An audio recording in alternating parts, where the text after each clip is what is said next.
Well, here we are. Hello. Welcome back, everybody. You made me nervous because your camera went out. I was like, uh-oh. A little bit of pre-show excitement there. Yeah. So I think we're all good, though. Looks good. Super Bowl Sunday. Hopefully we get some people hanging out for a few before the big game. I guess we don't need to talk about who anyone's rooting for, right? No, because we know Tampa's going to win, right? I guess. I was talking about it with somebody earlier today. I'm like, I don't care. I just like to see a good game. Yeah. I've lived in Tampa for a while. I actually lived just north of the stadium. So every year there was a Super Bowl or even just some big events, I would get to see the flyby because I was literally in the same flight path directly north of the stadium. So that was pretty cool. That's cool. It is a pretty cool stadium. Yeah. So we got a couple people. I've got over on my side, Backyard Kombi. What's up, man? Very cool. Backyard Kombi was part of the premiere of the latest Haptic Garage video yesterday. So that's cool. Good to see you again, man. Hey, good video, by the way. You're going to make me step up my editing game. I was just replying. Well, thank you, Rob. I was just replying to good old Mike. That's who I was hanging out with earlier today. He says, "Hey, dudes." Hey, good old Mike. We're going to have to get good old Mike on the show. Yeah, that'll be cool. Barry says, "What big game?" Right on. Barry Neil Christensen says, "Hey, hello. Good to have you." So, hey, everybody. Thanks for coming back to join us here. For our little podcast. We're going to do another one, and we're talking about a thingy thing that is really awesome. We have a guest with us that I'll leave that to Rob to introduce, but we got a really cool guy hanging out with us to explain some of what's going on with this wild car. And we're also looking to find out your thing stories. Any kind of a thing story that you've got one, you want one, you had one. You love them, you hate them, you don't know what they are, any trivia, all of that stuff is cool. So a little bit later, we'll be catching up in the chat and share what you're sharing. So feel free to put any of that into either channel's chat, wherever you are is good. And we'll be checking in with you. Yep. So for those that don't know, we are simulcasting from my channel to Brent's channel. So if you're watching over on his, there's going to be a different chat than what I have. So the only way to get around that really would be to do two pop-up screens so you can see both, or just pop into each one now and then, whatever. Just have fun. It sounds like a good idea to have the multi-stream thing, but really there's a logistical reason on why we do it is because you all are too much awesome for one chat. So we had to have two channels to contain it all. That's the only way that the YouTube servers could handle it. So pick one and we'll hang out for a while. Yeah. So last week on my channel, we premiered a new video, and it was the final video of the Thing project from Demon Motorsports, which everybody knows Demon Motorsports, and Ryan. He's the hydraulics master for suspension. And so we figured we'd talk about it a little bit today. And we've brought in Lewis, who was a big part of that video and a big part of the build. So let's bring him in. Yeah, be ready for some fabrication madness, folks. These guys are monsters in the making stuff realm. So I'm really excited to hear. Hey, Lewis, how you doing, man? Hi, everybody. Doing good. I hope everyone's doing well out there. It's a nice day here. I know that. Yeah, I just washed the car a little bit ago. It was nice to be outside, and it's either not raining, not too cold, and not 100 degrees. It was a nice medium for a change. Yeah, we had a heck of a rainstorm come through here last night. Pretty crazy. So let's I'm looking at some pictures here.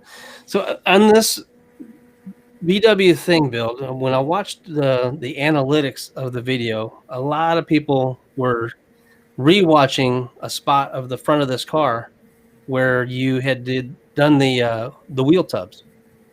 So I figured maybe we can just show a couple pictures and maybe talk about it and a little bit how you got to where it ended up. Yeah, let's tear into it. Here's the I know it takes a couple seconds and a little bit of a delay when you see pictures, but that's the outside view of it. Yep, that's looking at the passenger side inner fender well. So obviously the fender's off in there and all that stuff that's cut out of the way. So when the tire slides up in there, it's got some room. It's a little awkward to make some of those shapes in there because nothing's really a very straight edge, especially where the tire sits. So you can kind of see it's got the bow across the top. That's where the tire tucks up in there. But then the inner fender well comes in at an angle. So to make this angle and this angle all meet, it's a little bit of pushing metal around and hammering stuff and just making it fit the right way. So I'm sure you just didn't get the saw and just start cutting a big hole and then filling it. I mean, was it a slow process? How did you get to where you probably don't want to cut any more than you have to.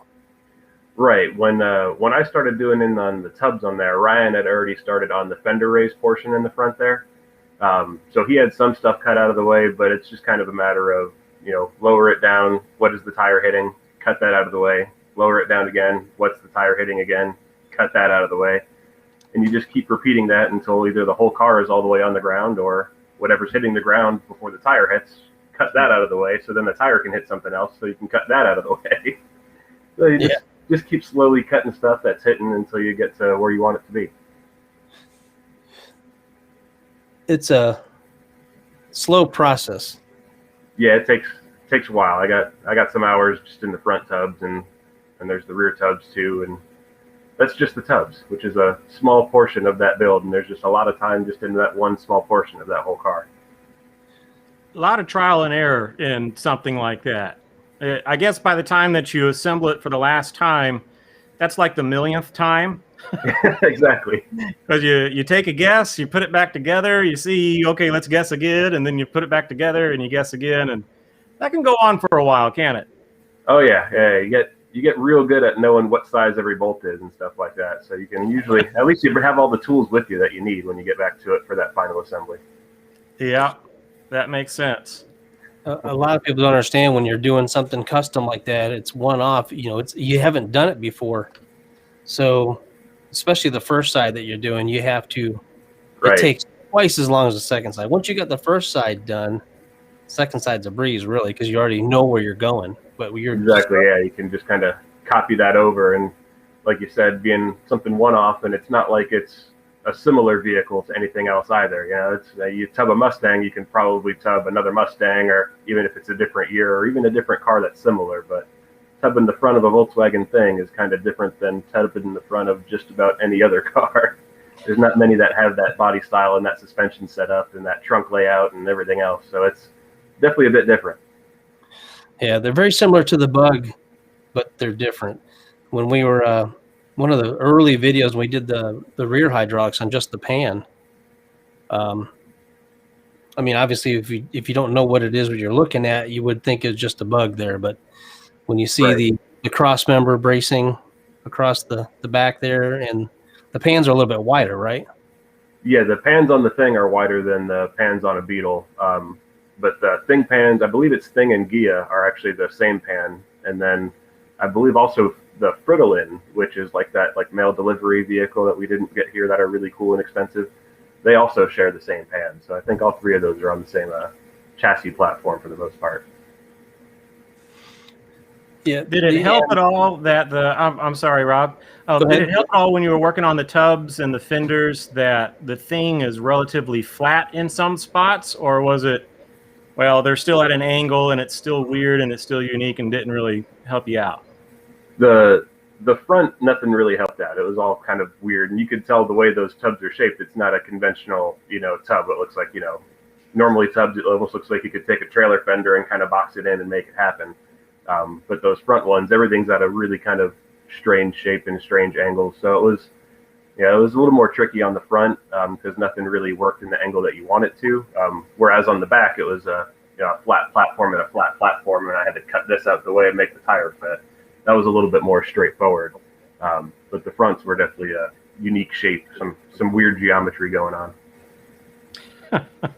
I know just enough to get myself in really deep trouble And in looking at those fenders and the work you guys did on them, I think a person that's just looking at the car as a whole would not notice that there was a ton of really skilled work that went into the fenders, because it doesn't look like anything changed. Like there's some things where if you do it right, no one knows. It seems like you nailed it there, that you had to do some crazy things to those fenders to make everything work, but they just look like the thing fenders. Yeah, and that was all kind of the point, and especially with the fact that it's staying the patina. So not only did you have to make it look right, but then you had to kind of hide the welds and everything else that you actually did. You know, it's not just take the work that you did, then grind it all back down, cover it with a skim coat of Bondo, and paint it, and no one will ever know. All the work is out there in the open for people to see, or hopefully just to not see, because we wanted it to all kind of look and blend in, so it just looks like it's supposed to be that way. It's really impressive. Just to clue in, there's a lively discussion going on in the Haptic Garage chat here, and there's a question coming from this. VW Restorations, he's one of our friends across the pond. He asked, do the tubs interfere with the tank on a thing? So kind of keeping in the theme of the front fenders there, did you have a problem on the other side of the fender well? Now, as far as interfering with the gas tank, I was able to build the tubs all the way inwards right to the edge of the gas tank. Now, where we did run into issues with the fuel tank is that we did the pie cut on the pan head. So then you have the beam is sitting up higher, and we also have that rack and pinion steering on it, which is going to sit a little bit higher as well. So with all of that stuff sitting up higher in there, we did run into issues with the tank from clearance on the bottom. So I did raise the gas tank up 2 inches, but the tubs did not come in any further than to a spot that would interfere with the gas tank itself. You can see that's a little bit of help then. Yeah, also that gas tank is I believe it was a Carmen Ghia gas tank that we had to use, because since the tank got raised up 2 inches, the filler neck was on the tank was then higher than the filler neck on the body, and gas doesn't like to flow up, so we had to put a standard tank in it. So you have the cap on the under the hood, so you have to open the hood to fill the tank like an early Beetle or normal earlier Volkswagen stuff. The paint work you did on those tubs it's crazy. I mean, you did a little rust action on it as well, and make it look a little bit patinaed, and the color matched pretty darn good. Yeah, we happen to have a pretty convenient cabinet of random spray paints in the shop. So, you know, you just kind of walk over there and grab one that looks like it's vaguely similar and spray some of that on there, then maybe spray some black on it at the same time to make it look like it's dirty, and then you just kind of keep guessing until something looks right. So what's nice about spray paint, though, is you slap it on there, and if it looks too wrong, you can just wipe it off real quick with some lacquer thinner and guess again, and lather, rinse, repeat until it looks right. Turned out pretty good. Yeah, so, we were pretty impressed. It's artistry, man. You see, nuts and bolts and welders and stock, metal stock and all kinds of things. But man, it's a creative process. Very technical, but very creative to get this to work right and look right. And hats off. Really, really cool stuff. Appreciate it. Yeah, I think I got a couple pictures of the rear. Let me see. Yeah, this is early on when it was just cut out, and not even filled in yet. Yep. Yeah, that was in that beginning phase of how high up do we need to cut. So start cutting stuff out of the way, lower it down, and does the tire still hit it? If the answer is yes, keep cutting. Now, on that, did you have on the fender flares? Did they just get moved up, or did you have to cut the wheel well out as well? That's the wheel well cutout as well. As you can in that picture, you can actually see that cutout is already probably about an inch and a half up from where the normal top flange would sit. So the wheel well got cut up, and then then we had the flares and everything else mount up to that, and then we had to change the shape of the fenders themselves once that new area was cut out. That's the rear, right? Yep. Yeah. Yep. That's the rear. That's with the tubs up in there, and then some undercoating just kind of sprayed in there to keep everything from getting all rusty again. Yeah, we showed I'm sorry, Rob. Just an FYI, I think there's a considerable delay on the pictures, or at least that's what I'm seeing. Maybe someone can chime in. I don't know if there's much we can do about it, but just to give you that heads up that there's looks to be a pretty good delay on the pictures. Okay, I'll try to hold them up a little longer, just in case. Cool pictures, though. So, I'll bring it. The best looking thing on this thing is the pump with all the polishing and all the tube bending. Oh yeah, that's definitely Ryan's artistry at its finest. There, he's got much more patience than I do, and he's a lot more skilled at the polishing and that kind of stuff for sure. Anyway, so it's definitely more his baby.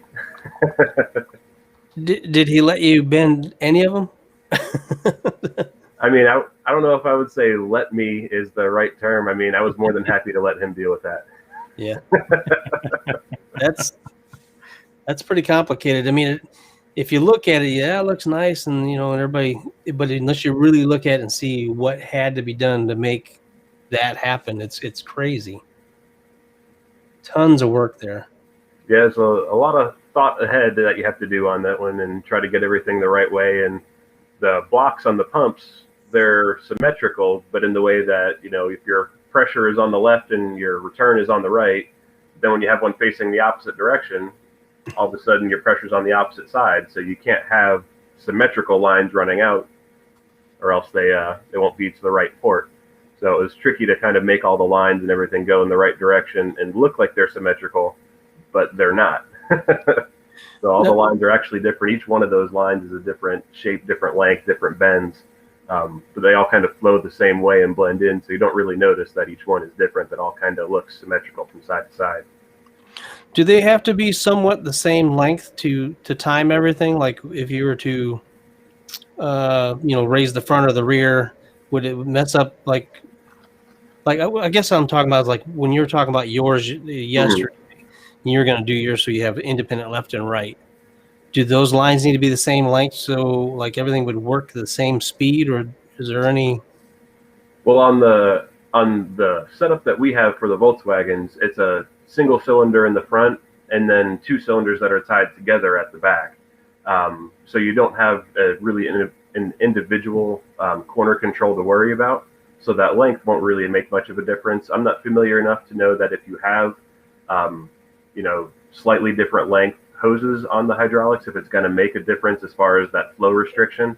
I can't imagine with the minute difference that's in there that's making any real issue as far as the front lift speed versus the rear lift speed, especially since your engine and everything's in the back. So they're going to lift at a slightly different rate regardless, because you have all the weight behind you and the front end's real light. So that's going to lift a little bit faster in the front, and even down to the valving and the shocks, because we do have shocks on all four corners on that still too. So if you have really stiff or tight valve shocks, that's going to drag that suspension. So your hydraulic may lift quickly, but your spring's going to have that delay because the shocks are kind of dragging it down and doing their job. Right. I got a question from Jonathan Jump. He says, did you build the chassis and then cut the body around the chassis? I kind of know the answer, but I'll because I've seen a lot of this going on, but I'll let you go ahead and answer that. Well, you were there for part of that chassis build with that the video on the install. So right. The chassis, by and large, is still just normal Volkswagen chassis. Yeah, we raised the floors up because they hit the ground first. We pie cut the pan head where the beam mounts so we can get the beam up higher because that would hit the ground first. But the chassis, by and large, is just kind of normal Volkswagen chassis with our hydraulics in it, with those added features to get it lower. And then the body is mounted to it still in the factory location. So it doesn't have like a body drop, so to speak. I think would be more like the mini truck style of doing it, or your traditional like body on frame kind of style where you can actually cut out the floor area and sink that over the chassis.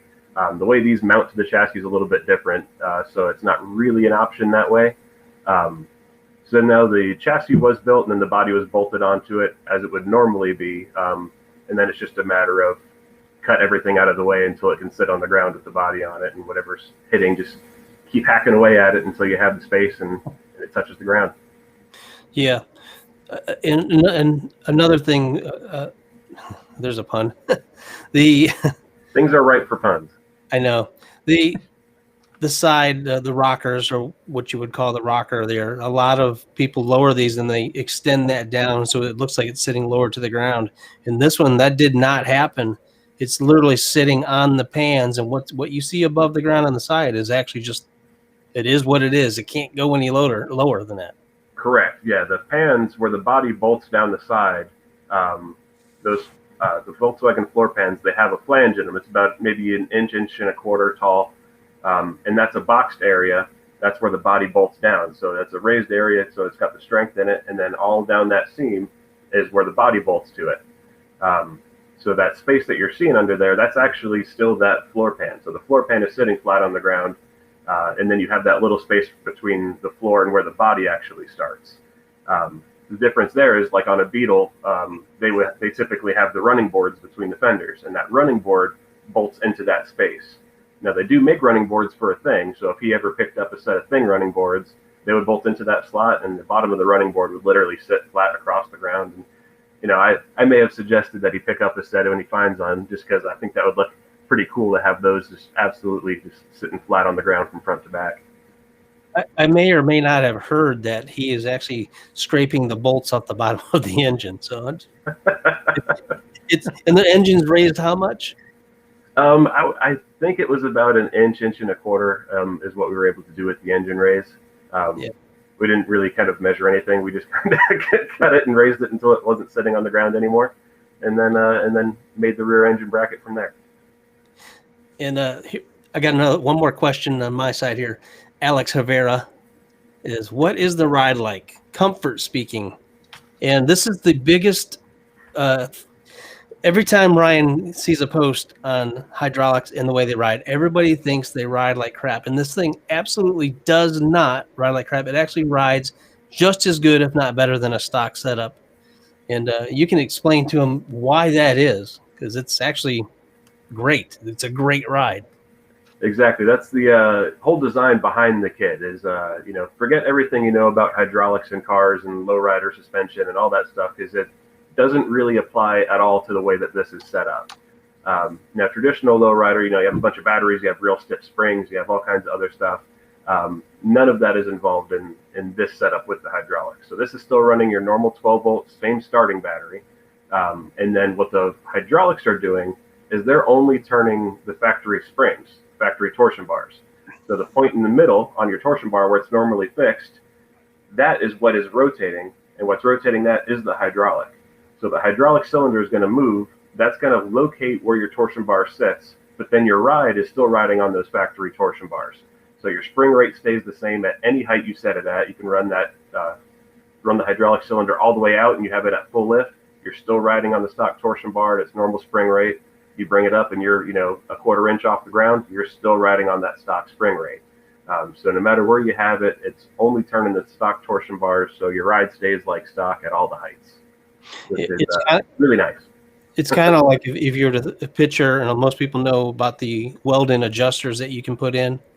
If you put those in, and if you're not bottoming it on your shocks or the bump stops, it'll ride pretty good. So as long as you got all that clearance, with those, it's a similar ride is what I'm saying. Exactly. That's a super cool design idea there, is to take a look at the design as it is and try and make that do what you want instead of redesigning the whole thing, right? So the integral part of the VW ride is what you maintain there, but you still got that goal that you set from the beginning to lower it all the way to the ground. And be able to pick it back up and drive away.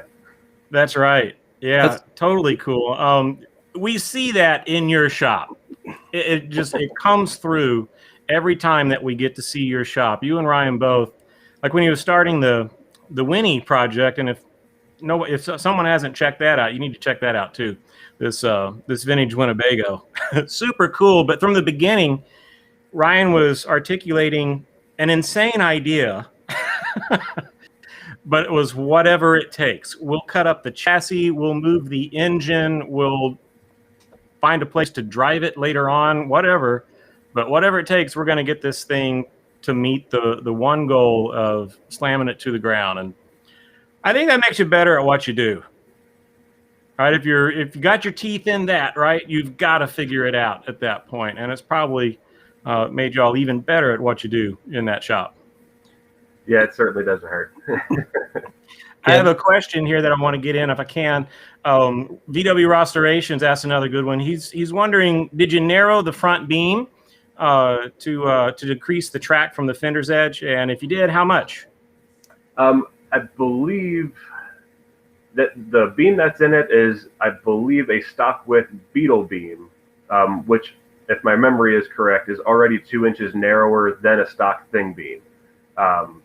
So it's either a stock width Type 1 bug beam, or it's possibly a 2-inch narrowed Type 1 bug beam. I don't remember which one that one is because we had 2 kits going on at the same time at that time. I believe that on Justin's, though, it is a stock width beetle beam. So it's just got that narrowness over the thing right out of the gate, but it's not much narrower than that. And I don't think we could have got away with much narrower than where it's sitting because with the 16s on it, and there's just not a lot of room inboard from there.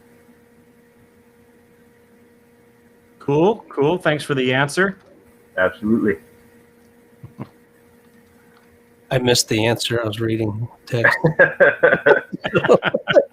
I know Rob's answering questions in the chat, and I'm like reading those as I'm answering. I'm like, all right, no, focus. It's whatever a beetle beam is. Exactly. Yeah, Alex was asking again about the what raises and lowered, and of course that's a ram. There's a video from when we did the first. I don't know if it's the first thing video, but it was an early on video of the thing, and it's actually how to install the rear setup.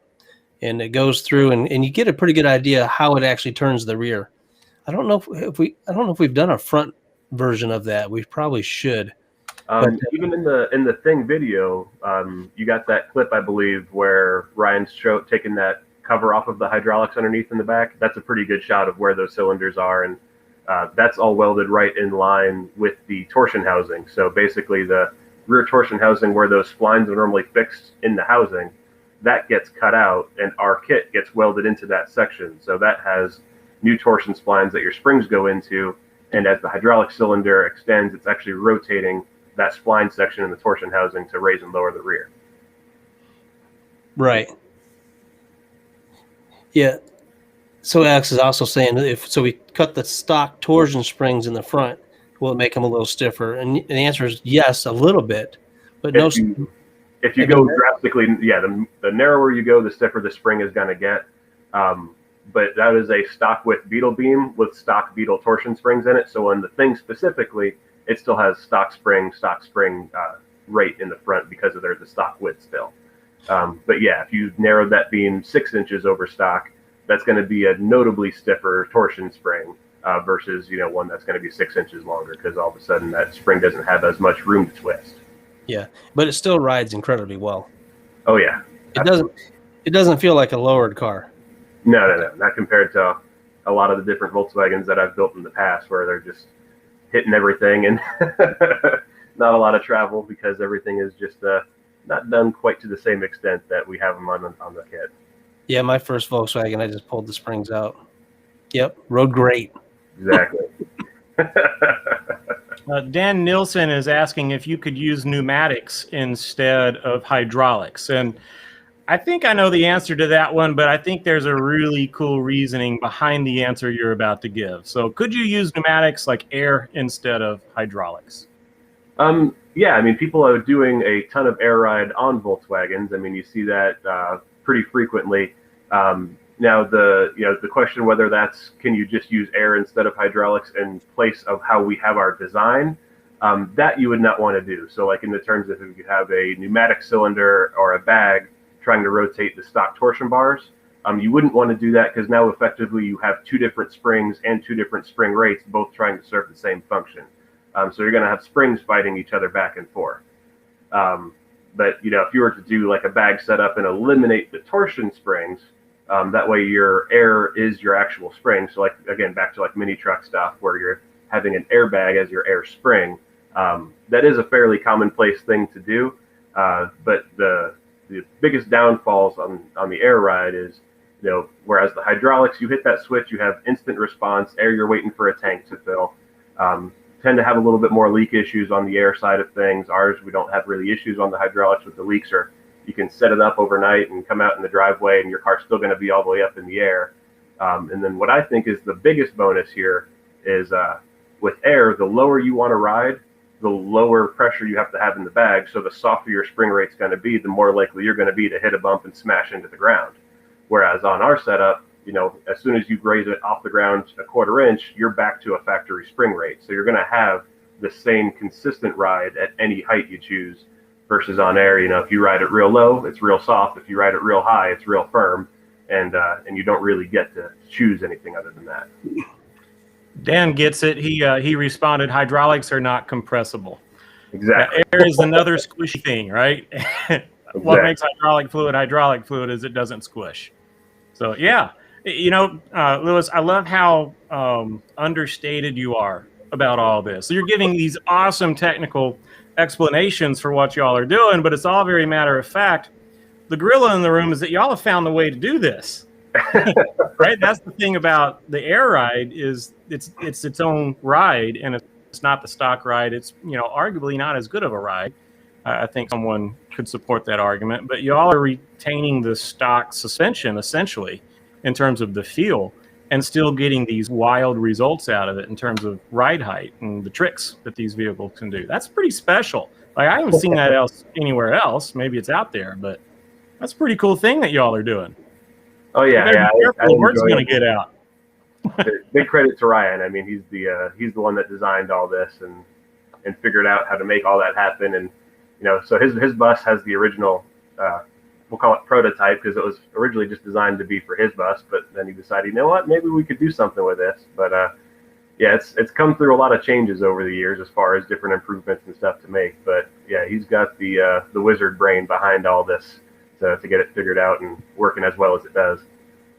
Yeah, he's the mad scientist that never stops smiling. Exactly. I swear we're going to get some lab coats. I keep getting comments on the mad scientist and then lab coats, and so we're going to get him a lab coat for the next video.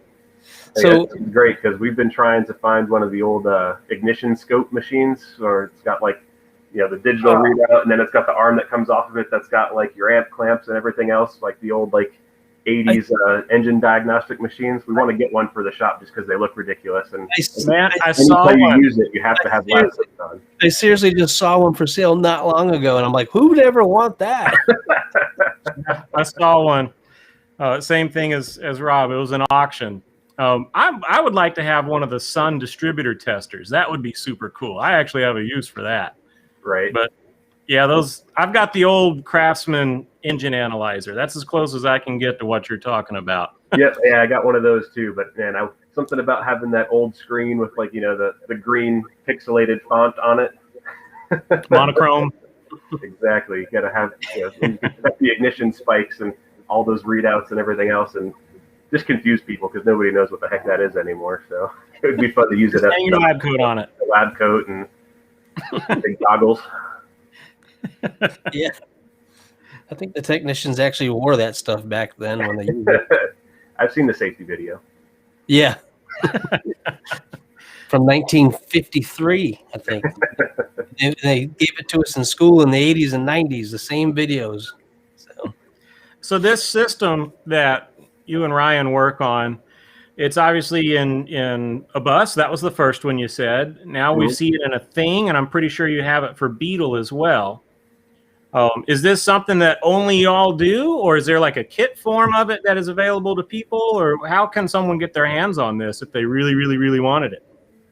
Yeah, so as far as I'm aware, we're the only ones doing anything like it. I haven't seen anybody else with a kit that does this same setup where we're rotating the factory torsion bars with the beam, with the weld-in torsion rear housing, all that setup. And that is a kit that we manufacture. So we have it for split bus. We have it for all Type 1 based Volkswagen. So that's going to cover your Carmen Gias. It's going to cover your Things. It's going to cover the Beetle. Anything that runs that standard chassis, this will fit on. We have done we've done one bay window install in-house, and we are in the process of building a bay window kit to send out to, I believe, California. So we do can accommodate for a bay window. There's just a couple more things involved, especially if you have a later bay window, because the bolt pattern on the beam or on the chassis where the beam bolts in, that changed in the end of '69. So we can make different side plates. You have ball joint ball joint would be bay window stuff, but you can put a kingpin beam in it. There's just lots of different variables. But as far as the standard kit is concerned, any Type 1 base stuff we have available, and then also split bus stuff we have available. I didn't know you were a serious venture for sure, right? It's not for the faint of heart, but it's good to know that it's accessible for those that really want something like that. Yeah, the Type 1 base kit is, I mean, I'd say your average backyard fabricator can handle that without any problems. I mean, we make it pretty straightforward. It comes with templates. I mean, if you ordered that and you have the body off your car, you have your bare chassis sitting there, it doesn't take a lot to be able to install that kit from there either. So it's you really don't even need a tape measure. We got all the templates and everything laid out. You can just slap everything on, cut it out, drop the pieces in, weld them in, and you're ready to rock. Yeah, we showed that on that video for the rear. It's really easy. That's when we did that video of the rear, I had not done it before. Exactly. Yeah, it's intimidating to look at when you don't know, but once you tear into it, it's really pretty straightforward. We have somebody with us that would have a unique interest in something like this. Dan had a family of 7 that did some traveling in a Beetle, apparently. Wow. Well, here's another example where it was 9 people. You said that something like this might have improved the ride height. You might have had to build it the other way, though, to raise the vehicle instead of lower the vehicle. But it sounds plausible. Yeah, anything's possible at that point. I don't think we've ever made one to make it go higher, but, I know a guy. Well, if you have to come up with a company name, I'm pretty sure it's Demon Motorsports. But if you had to come up with one, you could say it's Clown Car Squishies. It'll keep your clown car off the ground. Exactly. Right. So Alex has a question. He said, "What website can I see this sorcery?" Good word. It is sorcery at its finest. It is on Facebook is probably the best spot to see any of the products and items available there. Facebook, it's Demon Motorsports is the page. He's got it up on the screen now. We don't have a specific website as far as ordering through. So if you were interested in the kit, wanted to place an order for a kit, questions on pricing, anything like that, you can go to the Demon Motorsports Facebook page and you can message through there. It's typically Ryan that's going to get those messages and be answering anything that you have to go, any questions you have or pricing, all that stuff. He's more than happy to answer those questions, and that would be the way to go as far as if you're interested in getting a kit. That's the place to find us.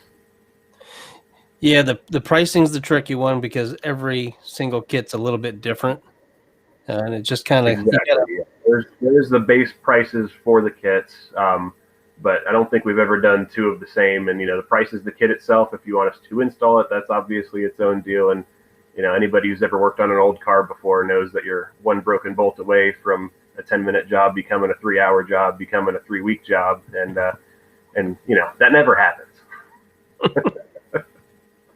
What would you say the ratio is of people that have you install them versus trying to go it on their own? VW Restorations is in England, so it would be tougher for him to have y'all install it, right? Correct. And he says that he'd be happy to test one of these kits if you need it. But so what's the ratio of people that do it on their own versus have y'all do it? I think I'd have to have y'all do it. I would say probably 80-20. I think most of our kits we've installed for sure. But we have done quite a few as far as just shipping the kit out. There's been a couple to California.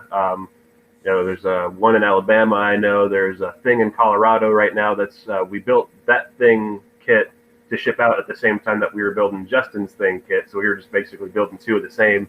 And so one of them got shipped out, and he's in the process of installing, and we installed Justin's.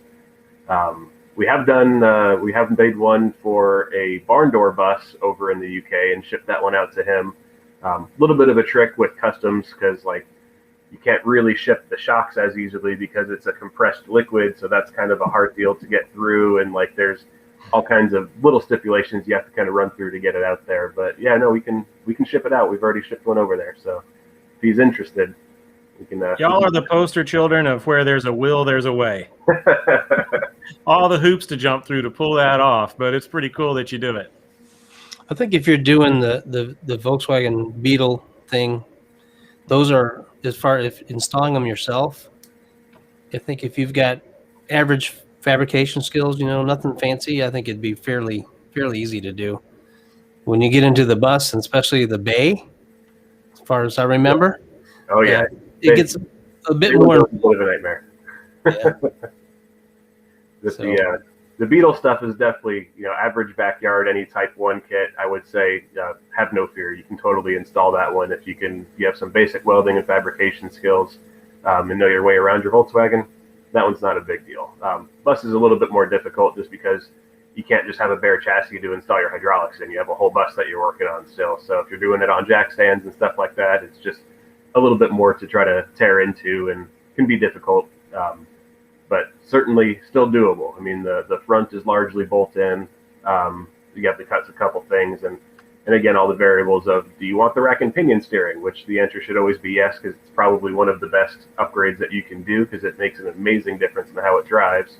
But that's a whole nother set of fabrication that has to go into the bus to convert it to rack and pinion, versus slapping a beam in with the steering box and everything else still in there. And what you can do is just fine. We've actually done a bus like that at the shop that came out really nice. That was, I don't remember the name. It was the blue bus where you have that video of just kind of rolling around. And I mean, it didn't get tubs. It didn't get a ton of different stuff cut out of it. It just got the hydraulics installed, and it still lays out real low, and it looks amazing.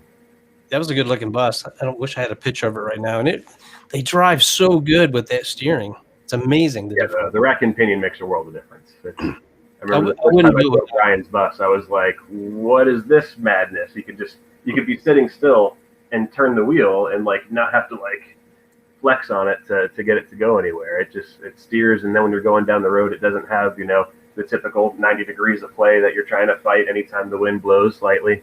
It's great.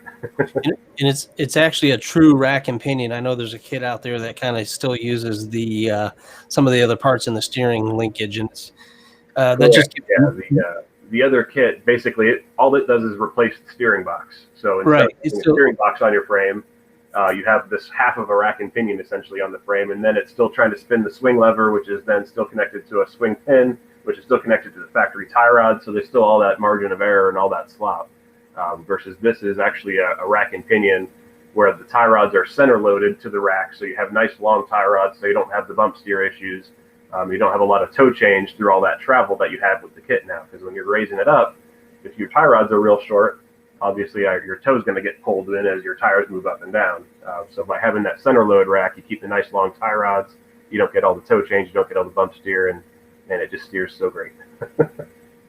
There's another question from Dan. He's wondering if there's a particular rack and pinion that you prefer. Maybe there's a different one for the bus versus some other options. The racks that we use, they're typically late 80s GM front wheel drive racks. I don't remember exactly what they're out of, but it's a center load rack and pinion. Though Ryan put one in his bus originally, and it was just a rack that he found in a junkyard, but it was a manual steer. And the manual steer is great because you don't really have to do any modification to the rack itself to make it work. You can just kind of use it. And unfortunately, they don't remanufacture the manual steering racks. So we have to buy the reman racks that are power, and then we depower them. So we take them all apart and have to shorten the valve body and all kinds of other stuff on it to make them happen. But that's the one that fits. That's the one that works, and that's the way to go. Is anybody else noticing that Lewis is not going, "Oh yeah, we got that on Amazon"? This is all like hot rodder stuff. It came out of something and has been repurposed for this. That's pretty cool. As close as I've gotten to that kind of action is having a vintage motorhome. There's actually a little bit of hot rodding vocation going into maintaining one of those things too, but you guys are off the map. Yeah, and I know Ryan found one of those manual racks recently, and he was pretty excited because he didn't have to do all that. If you can get your hands on one, they're worth getting your hands on just because it saves a bunch of work, and it's hard to kill a manual power steering rack. There's not a lot of problems that they can get, which I assume is why they don't remanufacture them, because it's typically not a part that goes bad. Right. That's somewhat of a counterintuitive name too. a manual power steering rack. Well, I guess it would be considered a manual rack and pinion if I were to. No, I hear you though. I get what you mean. It's like when you have to plug in your wireless router. Exactly. There's an interesting comment on your channel there. It's Volkswagen 87 Sprint car steering rack. I think it would probably be too short of a ratio. Correct. Yeah, because they sell even like dune buggy steering racks and stuff like that for the off-road crowd. But a lot of those are, I mean, some of them are even 1-to-1 steering, and you don't want that in the bus going down the road. That would be a little twitchy, a little bit frightening to drive, and I don't know if you're ever going to get used to that. This keeps a really, really similar ratio to what the factory steering box was in the bus. I mean, if you daily drive a vintage Volkswagen with the steering box, you might notice a difference as far as the ratio, but I mean, if you were to hop in, a bus with our rack and pinion kit in it, and you haven't driven a bus on a super regular basis, you wouldn't know that that's not that ratio that it's supposed to be. It turns so nice and easy. It's really a wonderful upgrade for them. It's like 2 1/4 turns, isn't it? Am I remembering that, or I believe it's something like that, which I think is a little bit more than what the factory steering ratio was. So I think you're turning a little bit more lock to lock with the rack and pinion versus the steering box. But I'll take the ease and effort over the quickness anytime anyway. Yeah, Alex was asking about the price of the kits, and it's so hard. Like I said, it's so hard to give a price on that. Just get with Ryan. You can contact him through that Facebook page and kind of give you a ballpark where they start. Right. I believe there's actually a post up on the page that has some of the base pricing on it. I mean, going on memory, I believe the base kit for like Type 1 stuff is you're going to be about, I think it was about $4,000 for the Type 1 and about $5,000 for the Type 2. And again, that's as a standard kit. The rack and pinion's additional. There's different variables. There's a lot of different things that we could talk about as far as upgrades for that kit are available. But yeah, if you check out the Facebook page, I believe there is a pinned post up there that has a picture with some of that information on it and some of that pricing. Maybe he'll let me give one away. What do you think? Think he'll do it? Yeah, I don't know. You'll have to talk to him more on that one because, I don't have a Volkswagen with hydraulics yet. Well, he'll let me give one away if I buy it. Maybe. We'll see. Maybe I'm sure the pricing is fair for everything that goes into it and all the R&D and the man hours to put these things together. It doesn't strike me as the place for a bargain hunter.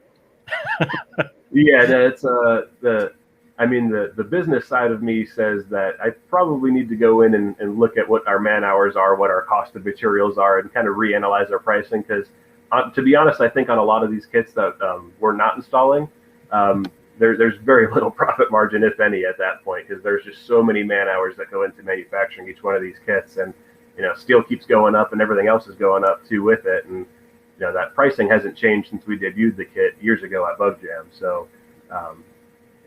like I said, the business side of me says, well, maybe we need to analyze this and make sure we're making the money in the right spot. But then the lazy side of me says, let's just keep installing them. Well, I hope that you'll always be able to charge enough to keep it sustainable. All right, if you look around someday and you're not making enough to feed yourself, but you're doing all this awesome work for people, then all of us have lost something, right? Yeah, no, I don't think that's going to be an issue. I think it hasn't been a problem so far, and I think we'll be able to keep pumping them out. And the people who have them, they'll vouch worth every penny that you'll spend on it.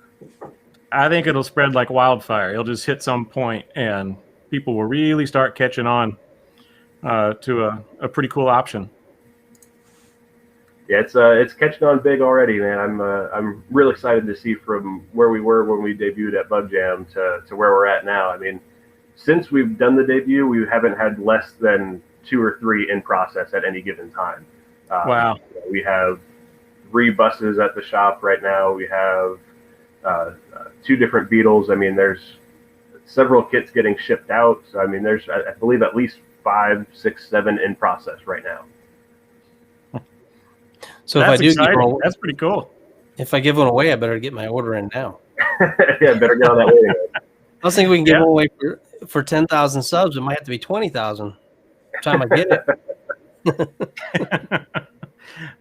Dan says he had an 88 Civic, and he thinks, if he recalls correctly, that the manual rack in it was 2.5 to 1, which isn't far off from the 2.25 to 1 that you were talking about. Yeah, the ratio is all right in there. So it's, like I said, it doesn't feel like it's any different than kind of your average car as far as steering is concerned. Obviously, the biggest difference there is on an 88 Civic. That's not a center load rack and pinion. That's kind of your standard rack where your tie rods, your inner tie rod is having the boots on the outside.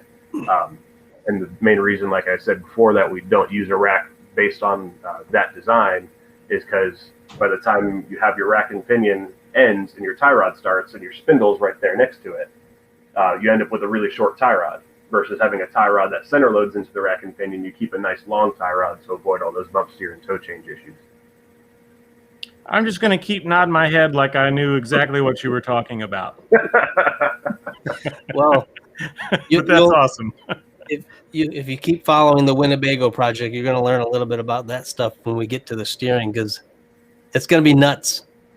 Yeah, that one's going to be interesting. Definitely some engineering involved in there. Lots of cardboard assisted design and such. Yep. So, Lewis, do you mind if I don't want to change the subject, but do you mind if we ask a little bit about you, like what your background is in context of the work you do at the shop, and what awesome things happened in your backstory to get you here, to where you're making these for these cars? So I guess I met Ryan through Volkswagen stuff. I mean, I've been into Volkswagens as far back as I can remember. Bought my first one when I was 13.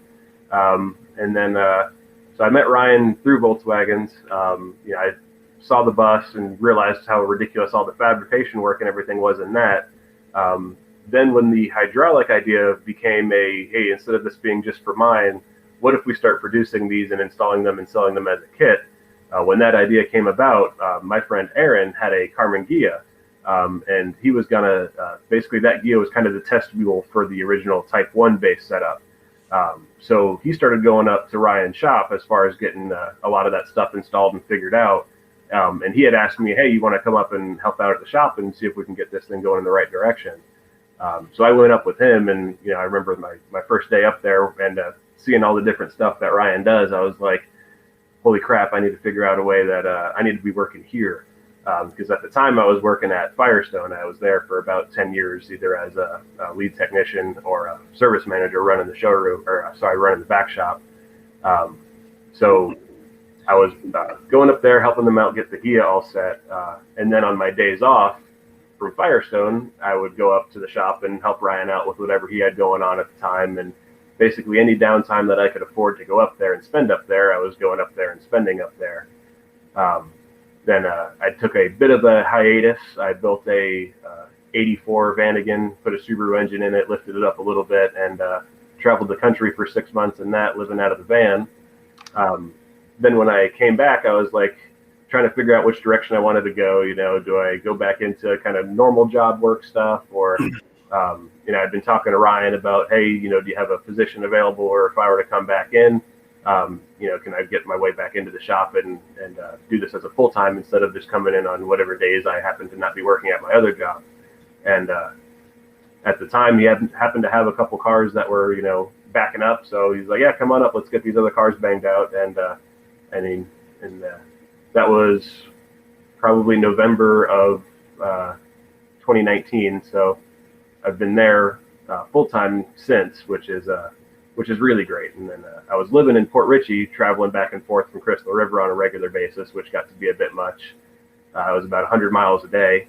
And then when I realized that, yeah, this is the shop, this is the spot, this is the dream job, and this is where I'm going to be forever. And eventually Demon Motorsports is going to be mine once Ryan's too old and crippled to work on stuff.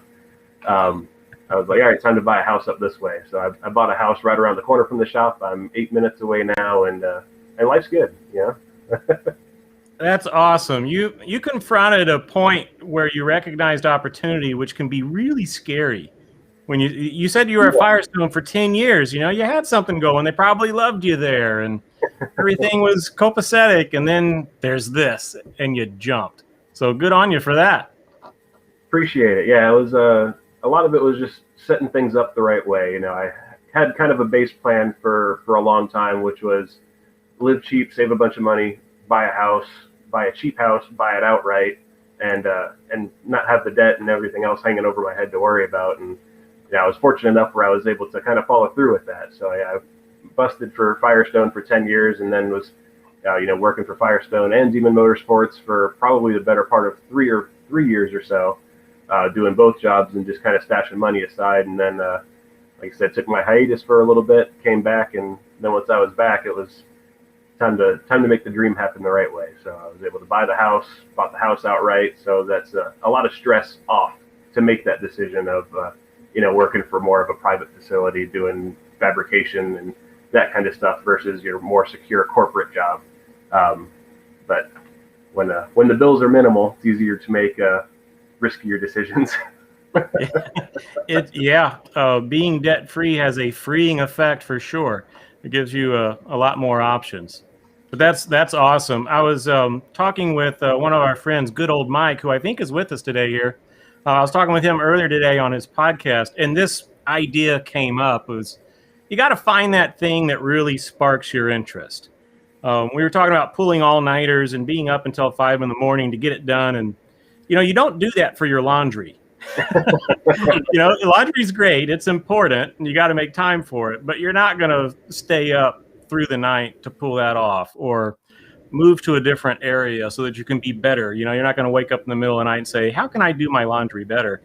It's the stuff like this that you get really into, that you just answer the call, in a sense. It takes courage, but it's pretty cool to see someone do it. I'm going to say that I've never done an all-nighter doing laundry.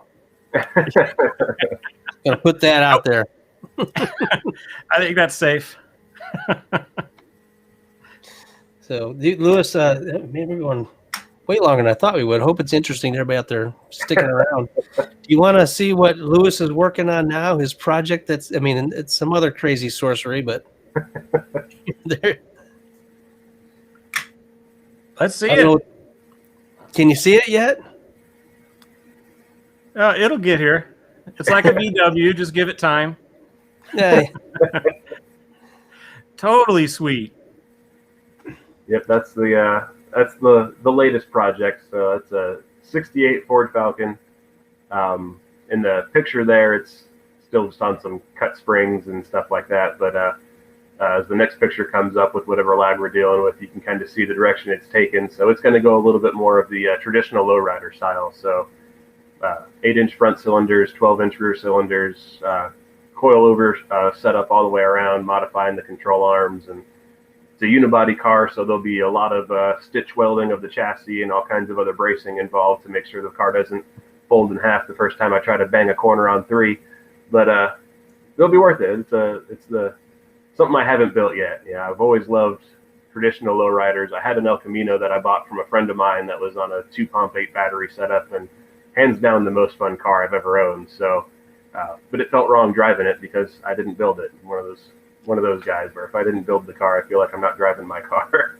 So I figured it was time to build my own, and that's where we're at right now, is getting that Falcon all juiced up and ready to hit the streets. Totally cool. I don't know how slow or fast these pictures are going, or if you're even seeing them, but if you see that coil at the end, I think it's off of a Mack truck or something similar. I'm not sure. Coil spring. I can't wait. Did that one originally have a inline 6 in it? Yep, still does. It's a 206 cylinder. I've never been the go fast racing guy. I've always been the slam it to the ground and do stuff with weird cars that people typically don't like guy. And I'm more than happy with keeping that straight 6 and the 3-speed auto in there. And I'll do 62 miles an hour everywhere, but I'll be hitting switches and looking cool on the way. That's awesome. That's actually a type of engine that I've yet to get to play with. maybe a mid 50s, early 50s Chevy stove bolt is going to be my thing, but they sound like they run really smooth, that they're a robust design. They're not the torquiest thing, but they're a robust design that you can maintain and keep alive and get real smooth power out of it. Exactly. That's kind of the plan. Is I just want something that's easy. I want to be able to get in, turn the key, fire it up, drive around. I'll probably end up going fuel injection on it. I'll end up doing the Holly Sniper kit. They make one that basically bolts onto that setup, just because carburetors are annoying and the technology's there for a reason. So take advantage of it. Well, we've hit the hour mark. We're gonna stick around. What do you want to do there, guys? What do you think? I'm down for whatever, man. I'll catch up in the chat for a little bit here. We should probably go ahead and start winding it down. Any last minute questions for Lewis? Get them in. We've got an expert here that can probably give you some pretty cool insights on how to do amazing things with your car. Who wouldn't want to do that? Dan was talking about that Civic earlier. 770,000 miles, and then a mule deer took it out. Oh man. Which that stinks. VW Coco, another one of our friends in the England area, says he was an engineer for 28 years, but now he's a full-time VW shop. He's got 36 Volkswagens at the moment in his Horde collection, he says. So there's your kindred spirit there, Lewis. Somebody out there living their dream as well. That's doing it right. I'm sorry? So that's doing it right, man. It's it's more about the happiness, less about the dollars. There you go. You do what you really, really want, and the dollars will come, or so I've been told. Good old Mike says, thanks for the shout out. No problem, buddy. It was fun hanging out with you earlier today. Just a shameless plug here. He'll post the podcast that we recorded this morning in 2 weeks. So on February 19th, if I got the date right. So everybody definitely check out good old Mike's channel for that. Dan Nielsen says that the engine that we were talking about, the 200 inline six, was the basis for the Australian Barra. If that rings a bell. Yeah, I mean, I could see it. The Australians seem to be a big fan of the Falcon. It's still made over there, I believe. They got it for a lot longer than we did, and I believe it's the Barra. I don't know how that is. Barra. It's basically the Australian 2JZ. So it's big old nasty straight six turbo, lots of power, known to hold lots of power on the stock bottom end and do really good burnouts. I bet it's an impressive looking crank. It's long and huge. Dan is asking if we had any pictures of the thing. Rob was putting some up earlier. We may have had a delay issue still. I think some people saw them, maybe some people didn't, but maybe one last cool picture of the thing would work, Rob, and that'd be cool. Let me see. I've got, I don't have any of the whole car for some reason because I wasn't thinking about that. I was thinking about the thing. Yeah, just whatever you have. And in the meantime, well, first, there's the video on Rob's channel that was posted last weekend, so you could see all about it by checking that out after the end of the stream here. And also, I just want to thank everybody for being a part of this. It's so cool to have people be interested in the same things that this little circle of friends is. So thanks for being a part of it and interacting in the chat and always being so great to the channel. I really do appreciate that. And also on behalf of Rob, I want to thank Lewis for being a part of this too. You took an hour out of your Sunday to do something that you're probably not terribly used to doing, just to share a little bit of your story with us. So on behalf of Rob and everybody else, thanks, Lewis, for coming in today. I appreciate y'all having me. It was a good time, and I'm either talking cars not on the internet, or I'm talking cars on the internet. So either way, I'm good with it. Well, maybe we'll have you back next week. So be in the loop, man. It was fun. All right, we'll let you go, and we'll sign off here shortly. Well, thanks for coming along, Lewis. No problem. Thanks for having me. Thanks again, Lewis. Take care, buddy. He's a great guy. That's awesome. Him and Ryan both are, well, I just got to meet Lewis today, but they both seem like a lot of fun. I bet they have a great time working in the shop, but still know how to focus and put their head down and get it done. Oh man, you should. Well, we could have a whole nother channel of behind the scenes going on because it gets a little nutty. But we might. I don't know if it would pass any of the FCC laws that we might have to air after 10 at night. Well, sometimes we turn the camera on for what we're doing, and then sometimes we don't, because sometimes it's just the experience. Yeah. It's always fun over there, and if you don't have thick skin, you might not want to come around. I bet a lot of shops could be described that way. It's all good. I worked in a motorcycle shop for a little while, and there was some of that. There's personalities and conflict and a lot of good times too. Yeah. Everybody, I don't want to get into how sensitive everybody is nowadays, but all right, time to close out. Just quit being so sensitive.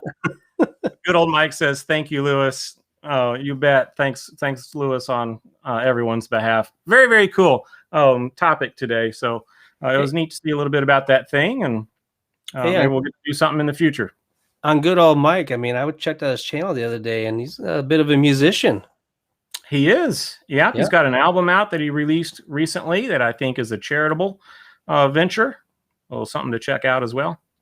Yeah, I'm a bass player, so we might have to get together and jam somehow. I don't know where he lives, but we can maybe do some sort of digital jam, one of them Zoom things that everybody does, and put a song together. There you go. Yeah, there were a lot of great channels represented today. We mentioned VW Restorations, VW Nut 1967, or Brian was with us. Good old Mike, of course, and the one, the only VW Jawbreaker has been with us as well. So good to see everybody. Definitely check these channels out if you haven't, but I'm imagining you have. And if any of you guys want to come on, even just any of the guests or the viewers who don't have a channel, if you want to come hang out one of these days, you can. I'm looking for the email. Well, there's an email that you could send your info to, and I'll contact you and we'll set you up. So yeah, get with us. Send me a private message. It's at Gmail, I'm pretty sure. Yeah, I wasn't expecting this here, but no worries. Here you go. So yeah, vwfabrics@gmail.com if you want to be on. It'd be fun. I think it'd be fun just to have a regular guy on there, I'm a regular guy. As well as other YouTubers. Yeah. A normie. All right, cool. Thanks everybody once again, and we'll see you again in the future in some capacity talking about something, and I bet it's going to be awesome. All right, thanks everybody. We'll see